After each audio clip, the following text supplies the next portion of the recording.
Bienvenidos, bienvenidas y bienvenidos a este conversatorio. Somos Nicolás Martínez y Omar Beretta. Juntos hacemos el podcast Puto el que lee. La idea que tuvimos es hoy reunir en esta mesa a todas las personas que entrevistamos en Asunción. Fifi Real, Manu Elviso, Mirta Estigarribia, Edu Barreto, Erwin Sokol, Alejandra Grange, Montreal, Belencha Gordactiva Rodríguez. Gaby Schwartzman. Quería más hacer una especie de introducción sobre el contexto global y regional de las políticas que tienen que ver con la comunidad LGBT y las cuestiones de género. Después de la crisis del 2008 y a partir de las medidas de globalización en las cuales las diferentes empresas pudieron acceder a la metodología de fábricas en lugares distantes a sus ejes de producción, muchas de las fábricas se mudaron a países o a regiones que tienen como que medidas laborales completamente mínimas o escasas, donde los derechos de los trabajadores no son respetados. Eso generó como que una especie de búsqueda de la población de medidas proteccionistas y bastantes nacionalistas, en donde siempre se le vinculaba al inmigrante o al extranjero como aquello que viene a robarme mi trabajo, robarme mi puesto. Eso dio mucha luz y lumbre y fogoneó las medidas nacionalistas y los partidos nacionalistas y ultranacionalistas que aprovecharon este contexto para empezar a ofrecer toda su retórica de odio y de desigualdad y llamando a la superioridad de la raza, de la nación, de la cultura, de una cultura sobre otra. Esto cómo se expresa también a un nivel regional. Por ejemplo, este año Estados Unidos está tratando de intervenir en la definición de derechos humanos de la ONU para alterar lo que significan los derechos humanos a través de la Secretaría del Estado de Estados Unidos, que encabeza un predicador evangélico fundamentalista ultraderechista. Y también que estamos viendo en la OEA cómo Brasil está empezando a apoyar a los países fundamentalistas islámicos en la intención de sacar, por ejemplo, los derechos sexuales y reproductivos de los derechos y de las garantías básicas dentro de las resoluciones de la OEA. Bueno, el asesinato de Mariel Franco, cuya investigación encontró vínculos entre los asesinos de Mariel Franco y el hijo mismo de Bolsonaro, y las amenazas de muerte por lo cual el diputado Jim Willis tuvo que huir de Brasil, que era un diputado gay de izquierda. En Paraguay, acá María Eugenia Bajac, una diputada liberal, propuso un proyecto de ley para declarar el Senado pro vida y pro familia. Se votó a favor de esa ley. Hoy tenemos un Senado orgullosamente pro vida y pro familia. Y también todo este tema que nosotros ya sabemos sobre los textos que salieron de circulación, que el Ministerio de Educación salió de circulación, todos los textos que hablaban sobre género, que bueno, dejaron completamente al desnudo la forma en la que ni siquiera los propios docentes están preparados para encarar casos de violencia o casos para poder determinar como que ciertos hechos. Una de las intenciones que tiene Puto el que lee, que las luchas puedan dialogar entre ellas. Estamos hablando de esa pluralidad radical de la cual habla, por ejemplo, Rita Segato. Cuando hicimos el podcast con Gaby Schwartzman, ella nos llamó la atención sobre la pregunta: ¿qué significa hoy ser revolucionaria? ¿Cómo se articula la posibilidad de un cambio, no? Bueno, como en esta conversación, pensar en conversación que decís y tomando un poco lo que Nicolás decía, en un momento el capital se esparció transnacionalmente porque era más barato producir en países del tercer mundo, muy entre comillas, pero en un momento dado hay una crisis económica mundial, hay un decrecimiento de la economía, ciertamente, y entran en paro, es decir, empieza a haber mucho desempleo en los mismos países primermundistas, ¿verdad? Entonces, vuelven a traer toda esa mano de obra que tercerizaron en países de Latinoamérica o de Asia o de África, vuelven a traer y para volver a traer todo esa fuente de trabajo a sus países es que se radicaliza estos discursos xenofóbicos, hipernacionalistas, un poco lo que O sea, lo que es interesante, lo que pone Nicolás, es que esto tiene un trasfondo económico y político, ¿verdad? Siempre estos fundamentalismos que vivimos son procesos que están intrínsecamente vinculados a procesos económicos y políticos. Y hablábamos de que no podemos afirmarlo con total seguridad, pero pareciera ser que en los momentos de crisis económica, hablando en la historia, ¿verdad? En la historia reciente a nivel mundial, pareciera ser que cuando hay crisis económicas se fortalecen los fundamentalismos, y parece ser que cuando hay momentos de abundancia económica afloran más, digamos, los gobiernos progresistas o tendencias más progresistas. En ese marco nos preguntábamos qué es lo que es ser revolucionario, revolucionaria o revolucionaria hoy, ¿verdad? Porque ya no hablamos de un mundo dividido, partido por la mitad, como era en la Guerra Fría, que teníamos un bloque comunista, un bloque capitalista, y sabíamos así, era Rocky contra el Iván, ¿verdad? Yo soy vieja y nada, por eso me acuerdo de esa película, que era así como explícitamente dos polos de poder, sino que ahora vivimos en un mundo multipolar, que quiere decir eso, muchos otros polos de poder económico, político, ¿verdad? Y estas tendencias faccionalizadoras, ¿verdad? Porque los fundamentalismos finalmente, ¿qué es lo que logran? Partir a la sociedad en miles de pedacitos para justamente destruir los vínculos comunitarios, polarizar las opiniones. Lo que nos pasa, nosotros tiramos algo en las redes y así la polarización es total, ¿verdad? Hablamos aborto y es a morir, a matarnos, tiramos, qué sé yo, cualquier otro tema, y es como que las polarizaciones son tremendas, no hay luego esa capacidad de dialogar. Entonces, ¿qué es ser revolucionario? No tenemos desde luego la respuesta, ¿verdad? No va a haber una sola forma de ser revolucionario ni revolucionaria. Cualquiera sea la forma, debe de corresponder con una práctica. Lo que creo que ser revolucionario o revolucionaria no puede ser un discurso, o no puede ser una foto, ¿verdad? O no puede ser una imagen. Debe ser una práctica. Y además de ser una práctica, debe ser una práctica consciente, que está consciente de las opresiones, de qué es lo que nos domina, qué es lo que nos explota. Una práctica consciente y colectiva, porque no puede uno ser revolucionario individualmente, ¿verdad? O sea, es hasta contradictorio del mismo concepto de revolución, el hecho de que tiene que ser algo colectivo, ¿verdad? También el capitalismo sabe muy bien cooptar formas y empezar después a vendernos la remera de... Si finalmente es ponerse una remera y no estoy en vinculación con algún proyecto, como bien dice Rita Segato, con un proyecto histórico, ¿a cuál proyecto histórico es al que yo quiero contribuir, ¿verdad? Con mis prácticas? Entonces es como que realmente quizás no vaya a hacer un cambio de sistema.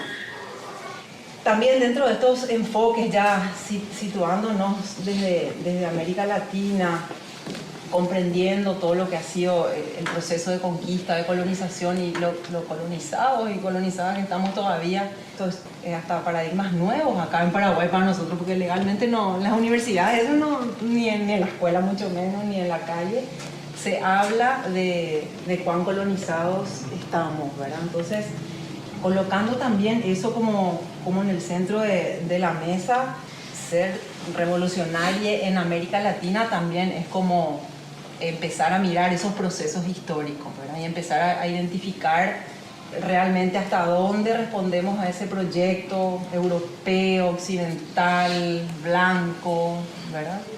En todas nuestras organizaciones.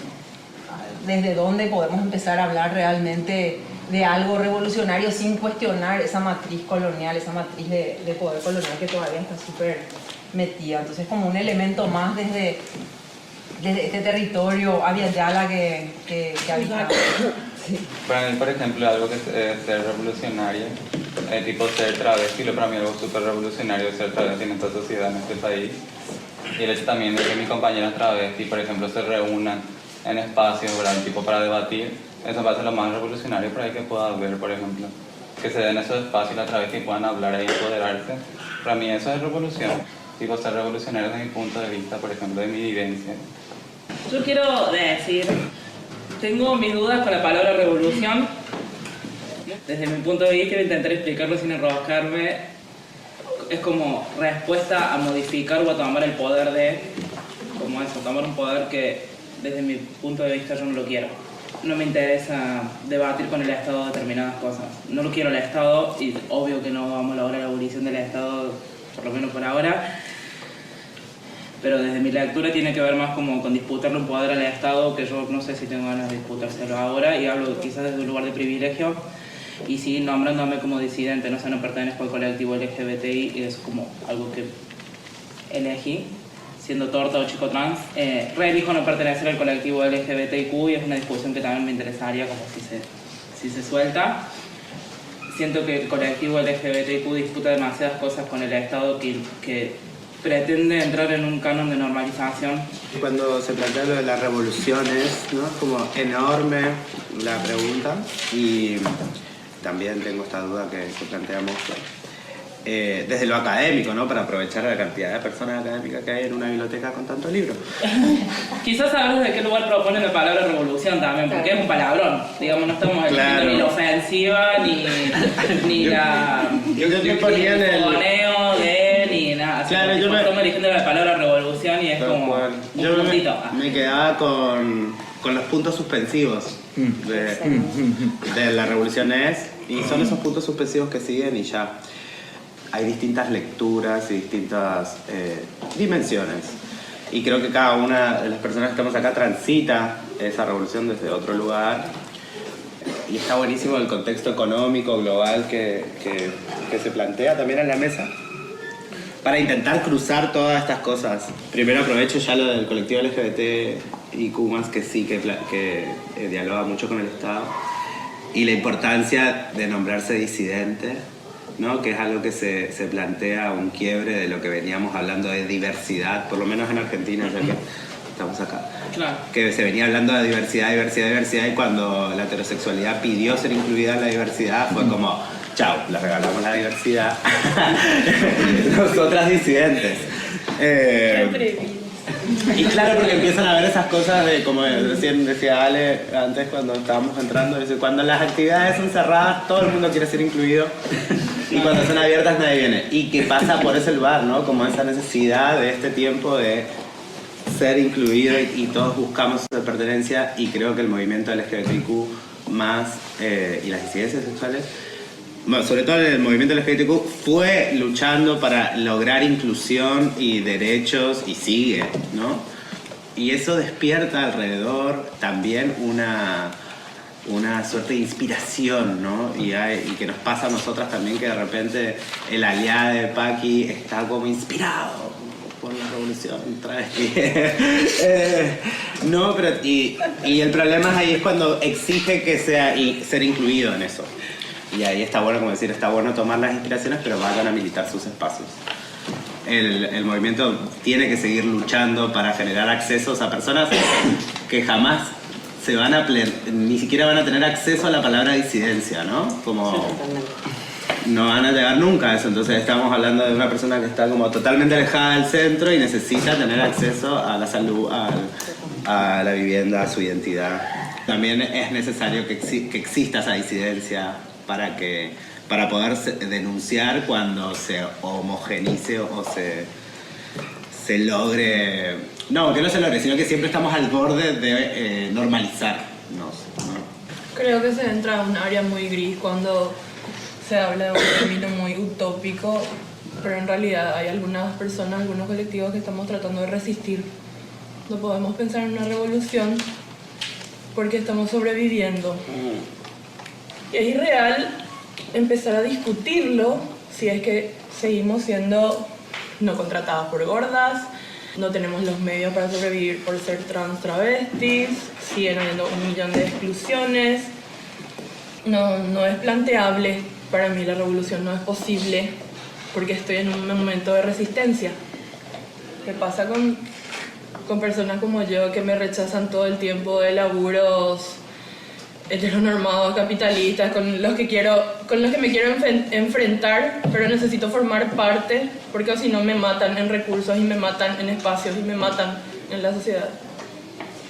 de verdad hay una revuelta súper fuerte en cuanto a tipo ser mujer, ser gorda, ser puto. Y es de verdad, estamos como para mí en un proceso ideal en resistir, o sea, porque no nos queda de otra, porque no tenemos capital económico también para efectuar ciertos trabajos. Está bueno de hablar del espacio de resistencia, porque sí es cierto. No se puede pensar en una revolución cuando se está resistiendo. No. Y pensar a lo que estuvimos hablando estos días también del autocuidado y de saber qué lugares ocupa cada uno y que resistir a veces lleva tanta energía como pelear. Desde la experiencia un poco de lo que decía Nico hace rato, de la incogibilidad o de la valía de la incogible, surge un poco de esta cosa de que llegamos a un momento donde nos encontrábamos solamente a hacer catarsis. Y dijimos, bueno, vamos a hacer algo productivo y hagamos una colectividad terapéutica, artística con enfoque revolucionario porque nos estamos reventando entre todos. Y nada, y son espacios pequeños que a mí me llaman mucho la atención porque eso mismo, nos olvidamos de que tenemos nomás luego esa práctica comunitaria. Creo eso, tipo, en esta cosa de trabajar en colectividades de autocuidados, o sea, no desestimar por sobre todo la estabilidad que necesitamos emocionalmente para desarrollarnos como seres humanos. Bueno, esta es la parte como más buena onda. Tengo mitad rabia, mitad cariñito. Yo creo que estamos en un momento también, como decías vos recién, no sé, también en Argentina somos como, o soy de la segunda generación post-dictadura, que recién ahora estamos pudiendo tener unos espacios para juntarnos a charlar y poder nombrar las violencias que nos atraviesan. Es como la primera vez que tenemos la posibilidad de no tener miedo de hablar. Y creo que las generaciones que vienen, como tipo 20 jóvenes, van a venir con un montón de cosas como súper resueltas también. Sí. O sea, odio tener ese plan futurista, digamos, pero me parece que está sucediendo, como lo podemos ver, no sé, con lo que pasa en la escuela, o que mínimamente podamos hablar de educación sexual. Yo pienso que cuando pensamos en la revolución y lo pensamos como algo gigante, como yo no creo que viva para cambiar el mundo, no va a suceder con mis pares, eso es lo que pienso. Pero sí está pasando algo y es algo que ha pasado desde siempre, que es como que los colectivos que somos como históricamente oprimidos nos movemos siempre por debajo, como ratas ahí como por la alcantarilla, y estamos como con un montón de posibilidades tecnológicas y de poder juntarnos y nombrar nuestras violencias y de reconocernos como colectivos, que yo creo que un pasito que nos falta, o estamos trabajando en eso, es como comunicar. Y ahí sí creo como la posibilidad de, no sé si de cambiar las cosas, pero de poder tipo crear más redes de resistencia. Me parece re flashero que cada vez que pensamos en la revolución y cuando pensamos que podemos acceder al poder de la palabra, pensamos en la cuestión de clase de toque. Y se relaciona mucho con la idea de revolución para mí también pensar directamente en la cuestión de clase cuando estamos intentando pensar un panorama como más interseccional. Ser trans es como, dale, así es como probablemente no haya muchas trans que vivan en una mansión y no sé qué, es como... Y bueno, ser gorda puede ser, digamos, pero si sos negra tampoco quizás haya muchas posibilidades de que seas súper rica y qué sé yo. Entonces, como me parece re flash, yo creo que siempre salte la cuestión de clase y creo que eso es una práctica que tenemos como muy...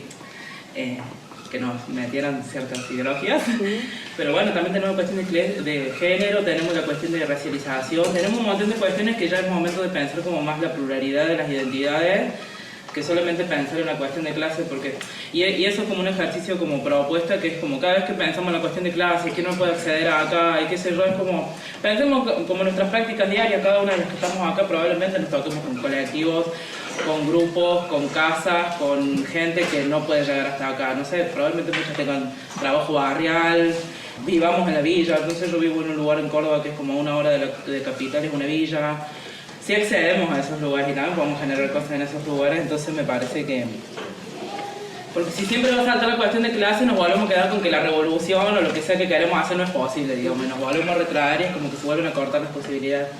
Entonces me parece así como de modo propositivo que tenemos todas las herramientas en nuestras manos para entrecruzar los frentes que cada quien activa según sus identidades o su lucha o su ideología, lo que sea.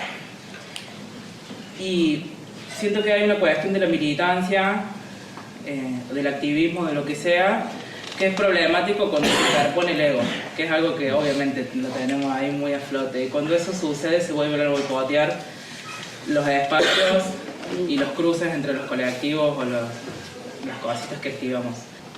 Estábamos como dialogando todavía acá con con este tema de que es revolución, ¿verdad? Y también de los imaginarios con los que venimos a plantearnos esto. Todos tenemos ese imaginario que prácticamente viene todavía de esa Guerra Fría, ¿verdad? Esto que ella dice, me imagino la revolución como la toma de un poder, del poder del Estado. Y las revoluciones en realidad, si vamos a hablar así a grandes rasgos, son cambios de sistema que pueden ser de la derecha también, ¿verdad? O sea, hay revolución y contrarrevolución, o sea, las revoluciones suceden a pesar de que nosotros quieramos o no que sean. Las revoluciones son procesos históricos, son movimientos históricos que se han dado a lo largo de la humanidad que se van impulsando sistemas sociales que eso luego son dinámicos, tienen contradicciones, las contradicciones entran en crisis, en quiebre y dan a luz nuevos sistemas sociales y así vamos, ¿verdad? Así estamos en los miles de años que venimos. El patriarcado fue una revolución, o sea, el patriarcado fue una revolución que mató a otras culturas que no eran patriarcales, donde no había heterosexualidad obligatoria, hasta heteronorma, donde no existía la propiedad privada, donde las economías eran redistributivas, hasta donde lo que se pudo estudiar, ¿verdad? Y eran sociedades matrifocales, donde habían deidades femeninas, que eran deidades protectoras, no deidades de castigo que te mandan al infierno, que te juzgan. Totalmente. Eran deidades de protección de la vida. O sea, no había lo de la concepción del bien y el mal, sino era dual, no había binarismo, claro, el binarismo es patriarcal también. Entonces, el patriarcado fue una revolución, lastimosamente, para todos nosotros. Una revolución y nosotros, ¿verdad? Entonces, bueno, después ese sistema, ese patriarcado, ese heteropatriarcado, se fue imbricando con otras cosas, ¿verdad? Ahí tenemos el colonialismo, que fue otra revolución. La modernidad fue una gran revolución para Europa. Toparse con un continente al cual podían reventar, explotar, someter, fue una gran revolución, o sea, les cambió todo. Y cambiaron en realidad todo el planeta, porque sobre esa matriz racistas se permitieron configurar el resto del globo, no solamente América, sino todos los otros países que después colonizaron. El capitalismo también es una revolución. Y después tiene otras revoluciones más políticas dentro misma del sistema, como la Revolución Francesa, la Revolución Rusa, pero ya dentro de un esquema ya bastante consolidado, patriarcal, moderno, occidental.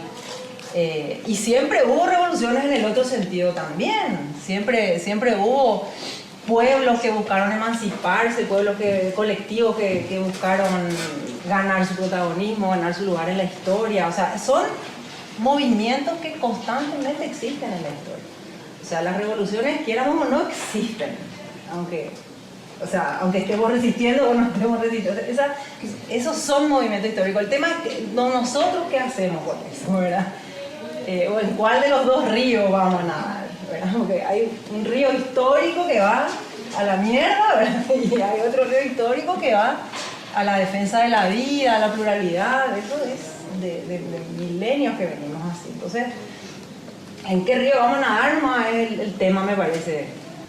El capitalismo ya es como un engendro, es el sistema económico del patriarcado, lo que sea. Y bueno, colocar el patriarcado como el centro de una revolución implica antes que nada liberar el primer sistema de dominación, la primera jerarquía, el primer sistema de dominación que existió en la humanidad, que fue la del hombre sobre la mujer y sobre la naturaleza.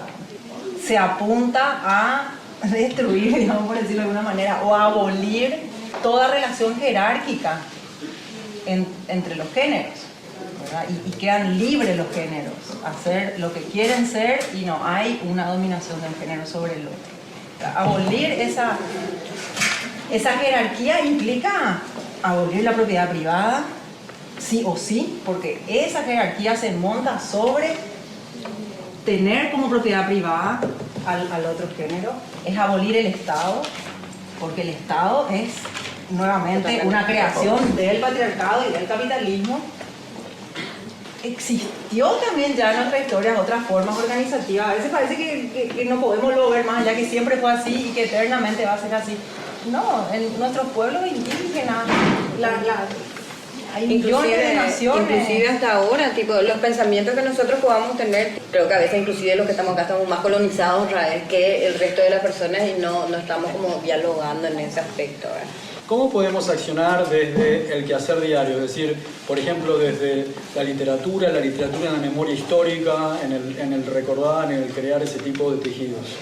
Esto de la memoria histórica hace lo que decía Mirta, lo que decía Gaby, es reconocer esto de que somos sujetos históricos por un lado y que pasan por procesos que ya se repitieron en varias ocasiones y que se vuelven a reproducir. Esto de, en un momento de generar familias alternativas de la comunidad LGTBI fue fundamental para poder sobrevivir y generar esa resistencia. Pero muchas veces también dentro de esa misma lógica se volvía a crear la identidad de la mamá y las hijas. ¿Verdad? Entonces también como eso íbamos deconstruyendo dentro de esos mismos espacios, tenemos por ejemplo el ejemplo de las negras, los negros, que es hermano, brother, no hay esas categorías del padre y la madre, sino son hermanas y siempre se va de esa relación horizontal. Pero llega luego otro proceso también donde está la hiperdefinición de las identidades va generando nuevos márgenes y nuevas disputas por formar parte del centro o otras luchas donde estamos otras personas por agrandar esos márgenes y poder generar esas otras contingencias en ese contexto. Llegamos a un momento donde más que lo que nos une dentro de lo que es la disidencia sexual no tiene que ver con las prácticas sexuales, sino tienen que ver con otros tipos de construcciones que vamos realizando y otras cosas que va afectando al movimiento LGTBI y desde Paraguay. O sea, yo no sé qué diálogo existe desde el movimiento con el Estado, ¿verdad? Más allá de lo que es el VIH y lo que es una crítica súper grande que le llamamos a nivel latinoamericano la VIHización del movimiento LGTBI, ¿verdad?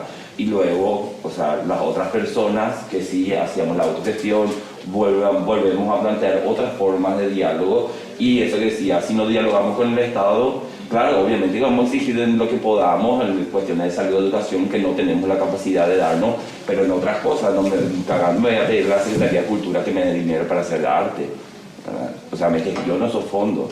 O pensando, no me voy a negociar con el Estado para que me financie cuestiones que son del día a día en el que sí podemos conseguir, por ejemplo, y esos espacios que son esos espacios de resistencia, no sé. Por eso me parece muy importante eso también de conocer y de saber que las identidades no son fijas y que en diferentes contextos ser un gay o ser una lesbiana o ser una trans significaron cosas diferentes y hoy significa otra cosa también, ¿verdad? Tenemos putos megas capitalistas. Yo voy a hablar desde mi lugar de enunciación, que es un poco la literatura y la poesía. Yo no soy cientista social, soy apenas diseñador gráfico. Sí o sí me vi como en un callejón en donde más que revolución me llevaba la palabra resistir o supervivir o sobrevivir, y para eso fui a Didi Uberman, esta obra que está en PDF que se llama Supervivencia de las Luciérnagas, que es como una obra que a mí me entregó varias respuestas ante estas preguntas que todos nos vamos haciendo, sí o sí, como esos sujetos que estamos como en otra categoría, especialmente para estos estados. Y lo que hace este pensador francés es fijar la mirada en algunos pasajes de la vida de Pier Paolo Pasolini, ¿verdad? Poeta, cineasta, asesinado de hecho por fuerzas fascistas, ¿verdad? Es lo que al menos se sospecha. Entonces, para mí la cuestión de la revolución me lleva a una sospecha de que la palabra puede llegar a ser una respuesta, y esa palabra es la supervivencia o sobrevivir. De hecho, el libro abre diciendo: era el único modo de sentir la vida, único color, única forma, ahora se acabó. Sobrevivimos y es la confusión de una vida que renace fuera de razón. Te lo suplico, no quieras morirte. Así habla de una carta que le escribe Pasolini a su mamá. Uberman lo que hace es un poco tomar varios de los pasajes de Pasolini en donde él va instalando la idea de la resistencia a partir de una anécdota de cuando él ingresa a la Facultad de Letras, Pasolini, y sale de juerga con sus compañeros porque ingresaron a la universidad, y bueno, se van de copas y terminan amaneciendo en una pradera en donde lo primero que ven antes de la luz del sol son dos grandes reflectores que él no sabe muy bien si son de un estadio o de una construcción, en donde por momentos esa oscuridad se ve amenazada por estos dos reflectores, que luego a medida que va saliendo el sol, la última cosa con luz que consigue divisar Pasolini son unas luciérnagas. Entonces esa es la señal en donde él se siente seguro y se desnuda frente a sus compañeros y danza, y es como uno de los momentos de mayor libertad que él tiene ante esas luces que primero, en un primer momento, como que le intimidan, y después como que a partir de bajar esa intensidad de esas luciérnagas, él se siente como protagonista de otro espacio. Entonces eso le sirve a Uberman para empezar a instalar estos estados fascistas, especialmente hablo muy bien de Mussolini y del régimen italiano, de cómo y actualmente lleva a cómo estamos viviendo debajo de esos reflectores del plató de televisión, de la puesta en escena del escaparate, del estadio en sí de fútbol, en donde cómo nos ubicamos dentro de esa intensidad de luces, de esos reflectores, y cómo esa intensidad no nos deja ser. Pero fuera de ese estadio hay otras personas que emiten pequeñas luces en esa huida de esos reflectores. Entonces, en ese escape de no morir incinerados por esos reflectores, es que uno puede empezar a pensarse como esas pequeñas luciérnagas que débilmente pueden llegar a resquebrajar ese estadio, a poder colar otras cosas que esos reflectores no nos están permitiendo, porque es el estímulo diario. Eso podemos traducirlo en el consumo, en la inmediatez, en lo esquizofrénicos que nos volvemos con la cuestión de la generación de contenido o en la misma comunicación. Bueno, traje acá algunas personas que para mí son revolucionarias. Reinaldo Arenas, un poeta cubano que corre de la revolución castrista y batista, o Joshua desde su tomar el cuerpo como territorio villero, marica, ¿verdad? Y cómo ir autodefiniéndose o definiendo sus formas de afectación con el otro a partir de la merca, del paco, que es lo que iba consumiendo.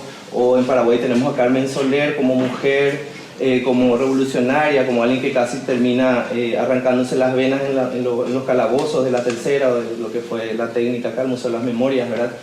Como ella habla de ese oficio de ser poeta y de plantar cara desde la palabra, como ese espacio de trinchera, de resistencia, generar o autodefinir la función del poeta como aquel que va a sacudir todo implacablemente, ¿verdad?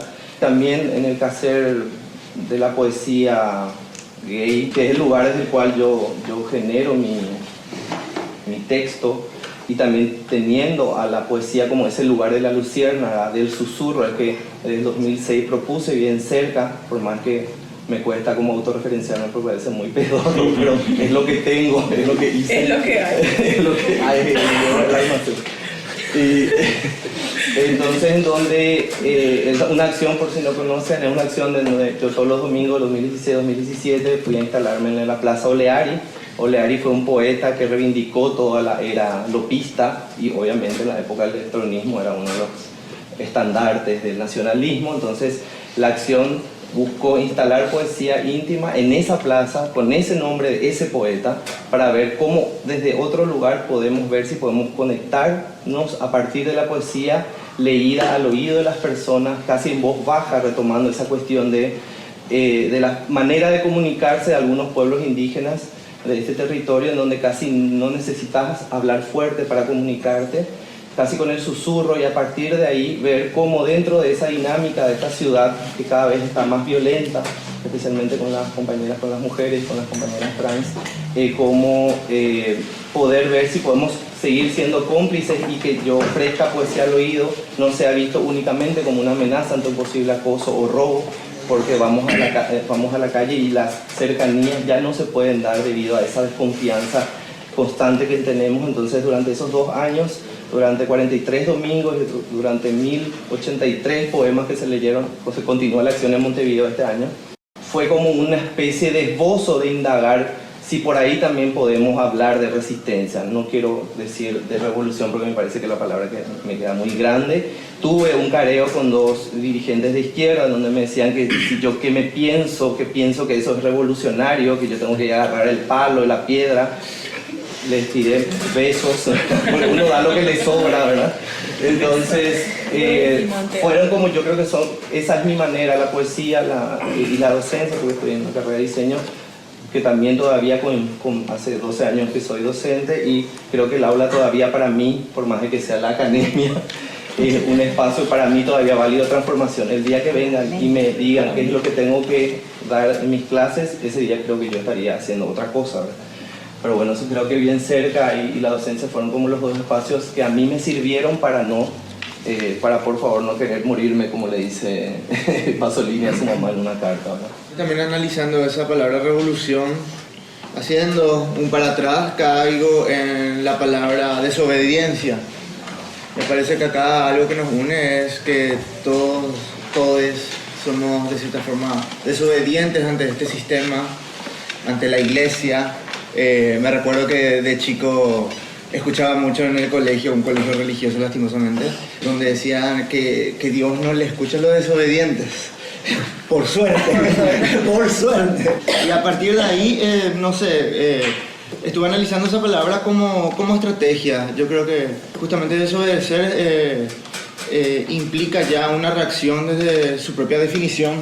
Esas prácticas que hablaba Gaby para mí se grafican en justamente ir en contra de todo y que no está mal ir en contra de todo, está buenísimo romper todas las reglas, desobedecer. Ayer Rosa Poza cantaba en la calle, en la casa, en la cama y en el bar, y sí, ahí son esos 4 puntos principales donde debemos desobedecernos, porque es ahí donde se nos instaló toda la mierda que llevamos metida y que no nos deja ser y que no nos deja conectarnos totalmente entre nosotros.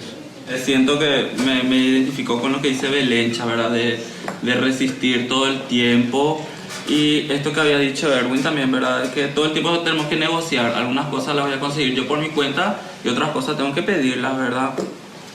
Para lograr, no sé, estos cambios de los que se habla, de los que queremos, primeramente tenemos que contextualizarnos. Creo que cada vez que hacemos algo, queremos hacer algo, siempre estamos pensando en el afuera. Y cuando encontramos una idea así recopada que está funcionando en Brasil, la queremos traer y aplicarla así, sin pensar como nuestra realidad, dónde estamos, de qué estamos hablando, qué estamos viviendo. Entonces creo que, no sé, yo soy una persona así realmente de pensar siempre en el contexto de lo que está pasando, lo que estamos viviendo, para poder lograr algo. No sé, me llamó mucho la atención que se habló de los lugares autogestivos, de lugares seguros, así en estos, creo, 2 años así re fuertes, que parecen como 20, que estuve habitando el activismo, la militancia de forma organizada, en estar en este espacio. Jamás me hubiese imaginado hace un año atrás que yo iba a estar acá hablando, a pesar de que terminé la facultad y todas esas cosas, y jamás así fue algo que me haya gustado mucho. No sé, no creo que existan lugares seguros, no, en estos lugares de los que se habla así de resistencia, voy a insistir otra vez, están descontextualizados, porque ahí no se habla, no se piensa en las demás personas, se ponen así tipo esa bandera de montones de cosas y vos te vas y no sé, nadie piensa. Por ejemplo, yo voy a hablar desde mi vivencia, obvio, yo soy travesti, yo no puedo hablar de otras cosas, soy travesti pobre, de esas cosas puedo hablar, y fui prostituta también, ¿verdad? Esas cosas, eso es lo que me queda, que puedo hablarles bien. Y yo me voy a un lugar que dice que es, tenemos que saber que en Paraguay es TLGB, ¿verdad? TLGB friendly, y no está pensado en nuestras realidades. ¿Cómo vos vas a querer que se vaya una persona trans a tu espacio y, no sé, vos le querés vender cosas a gente que no tiene cupo laboral, que no accede a nada, ¿verdad? Que vos le querés dar cosas carísimas? Vamos a irnos por ahí nomás, vamos a empezar por la recreación nomás, ¿verdad? Que es lo que más nos gusta y es lo que siempre yo aspiro más en toda mi vida. Y no sé, ir replanteándonos cosas, ¿verdad? Y siempre esta cuestión de interpelarnos y decirnos así, tipo, pensar en nuestros privilegios que tenemos, ¿verdad? Porque todas las personas tenemos privilegios, por eso es muy fácil a veces decir, se dialoga mucho con el Estado, quieren dialogar con el Estado. Obvio, o sea, yo no tengo identidad prácticamente, yo no tengo acceso a nada. Y sé que es una realidad acá en Paraguay, sé que le toca a montones de personas, no voy a luego decir que no, ¿verdad? Pero bueno, yo tengo que pedir eso, y si a mi población, ¿verdad? La población trans travesti, nos toca, obvio que vamos a estar pidiendo, ¿verdad? Algo básico, como que, no sé, yo quiero mi nombre, ¿verdad? Para agilizar unas cosas básicas, nomás que no me violenten cuando me voy a pedir turno en un hospital, nomás así. Replanteando todas las cosas y entender que en este que este sistema así en el que estamos, todo esto que habitamos es súper jerárquico, ¿verdad? Y nos van ahí ubicando y lastimosamente, y esto es contexto, no es victimización, dentro de esta jerarquía, por ejemplo, las travestis no estamos porque nosotras somos deshumanizadas desde el primer momento que yo digo yo soy travesti, que yo me presento en esta facha en cualquier parte, yo no soy considerada una persona, y después de ahí me van pasando montones de otras cosas. Yo no estoy ni debajo ni nada, yo estoy fuera, puedo estar arriba pero estoy fuera de esta estructura, ¿verdad? La gente no piensa, y estos espacios son re lindos, así da demasiado gusto hablar, pero creo que a veces tenemos que salir, tenemos que hacer esta apertura así a la gente que en realidad lo vive todo el tiempo, porque a veces somos personas que trabajamos con esa población. ¿Y dónde está esa población, verdad? ¿Dónde está la gente en realidad que vive todos los días? Porque después de acá muchísima gente se va a su casa tranquilamente a acostarse y tiene seguro, así que tienen su birra, que tienen su cama, que mañana tienen que comerse, tienen desayuno, y hay un montón de otras personas que no. Me parece muy interesante lo que plantean, también para romper un poco como con esta lógica de la revolución así tan estática, pensándolo de manera marxista-leninista, como una cosa muy añeja puede parecer, porque el sujeto político cambió, porque las representaciones ya no son las mismas, porque el mundo fue cambiando, quizá ya está más o menos claro que la clase social ya no es representativa de lo que se quiere decir, y más bien son los movimientos sociales, es la gente que sale, que emerge. También este recorrido histórico que hace la compañera es muy interesante, y yo le agregaría a esta definición que es como revolución también puede ser cuando caen las instituciones, cuando hay una situación sumamente sólida y centralizada de la toma de decisiones. Y eso los movimientos sociales también tienen la posibilidad de hacerlo caer, porque cuando va haciendo muchas grietas, el movimiento social le va demostrando a las figuras de poder que existen, pero los movimientos sociales se apoderan, esa institución cae y este cambio ya es revolucionario.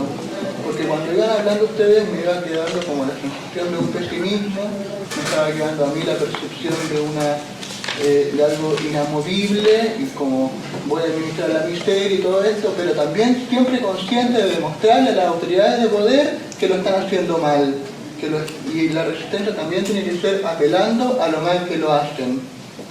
Yo por lo menos lo que hago es estudio temas relacionados con el HIV, y ahí se firman tratados, se firman un montón de documentos, y hay presupuestos para todos lados, pero vemos que las cifras no paran de aumentar.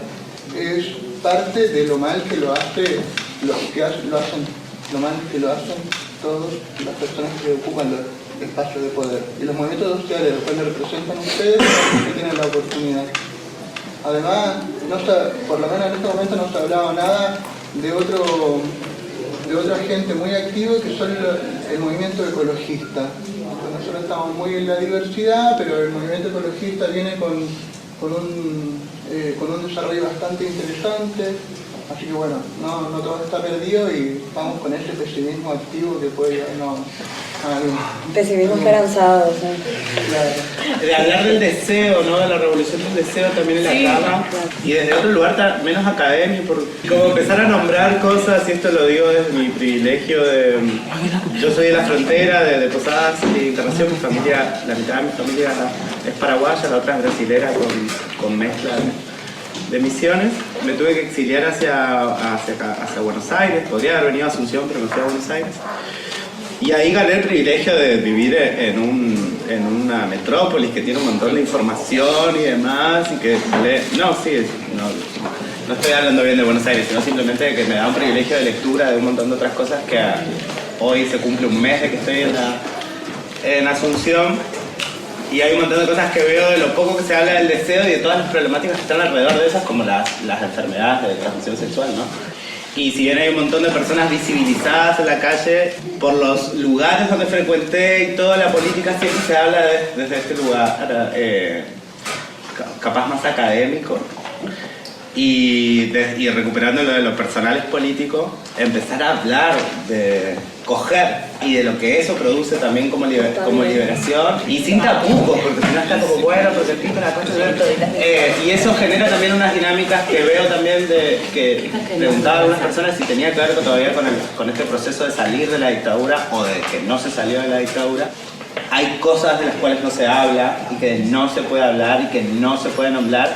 Si bien sí pareciera que lo progre plantea como ser puta está todo bien, pero después pareciera que en la práctica no. Y yo, si hay algo en lo único que creo en la vida, porque yo no creo en muchas cosas, pero lo único que creo en las alianzas, y si pienso que hay una forma que tuvimos de resistir y de sobrevivir hasta hoy, y que yo no me haya pegado un corchazo todas las veces que lo intenté, es entender que hay espacios sensibles y de alianzas, y no necesariamente con mis amigos o mis amigas, ni con mi familia que ya no tenemos relación o lo que sea, sino con las personas con las que podemos vernos y entender como nuestros procesos políticos, que es como, yo puedo como estar en contra de muchas cosas del Estado, pensar que el Estado es una mierda y sin embargo me toca vivir en él y hay cosas que obvio que voy a reclamar porque lo entiendo como base de los derechos humanos y ahí me ves haciendo denuncias al INADI cuando una compañera gorda no puede acceder a su operación para no morir de cáncer o cuando las compañeras trans no pueden acceder, cuando yo no puedo pegar mis hormonas en el hospital en Córdoba y tengo que hacer un TC para que me las manden de Canuto desde Buenos Aires porque me piden un apto psicológico que yo no voy a pasar si me lo piden y en Córdoba no puedo acceder a mis hormonas ni testosterona. Pero sin embargo las sigo accediendo porque tenemos como un mundito subterráneo en el que podemos generar alianzas y yo sé que también puedo generar alianza con mi amiga que sabe de plantas que vive en el monte y me puede preparar una salsa parrilla y puedo generar y como mientras podamos estar un día en la marcha al frente del Congreso pidiendo un montón de cosas, también podemos estar haciendo una orgía con las amigas seropositivas y con la amiga que prepara plantas para que se alivienen los dolores del cáncer y podemos estar haciendo una tremenda fiesta que al Estado le va a molestar un montón y pienso que son los dos frentes los que estamos habitando todo el tiempo, pero sí creo en las alianzas en las que podemos habitar lo sensible y lo orgiástico y lo placentero, porque si no es puro poner el cuerpo para demostrar que podemos o que estamos juntas cuando en realidad quizás ni siquiera podemos mirarnos a la cara o decir un cuerpo que no es como el mío o como la norma manda. No desde un lugar sexual, sino desde un lugar como asqueroso para el sistema. Como podamos ser más molestos de lo que somos, córtenlo de calle. Gracias. Gracias.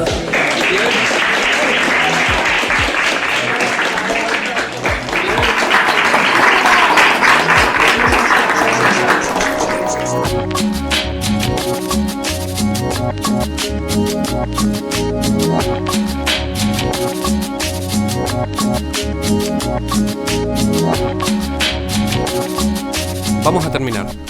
Somos Nico Martínez y Omar Beretta, y este es un podcast del colectivo Cuarto Mundo. Seguinos en Facebook y Twitter, @putoelquelee108. Y en Instagram, @censurado108. La cortina musical de nuestro programa es el tema Zona Roja de Mnesis. Agradecemos especialmente a Octavio Linares, responsable de nuestra tecnología en sonido. A Nico Granada y al equipo del Surtidor por la edición. Para toda Sudamérica, Educación sexual integral y laica. Hasta la próxima.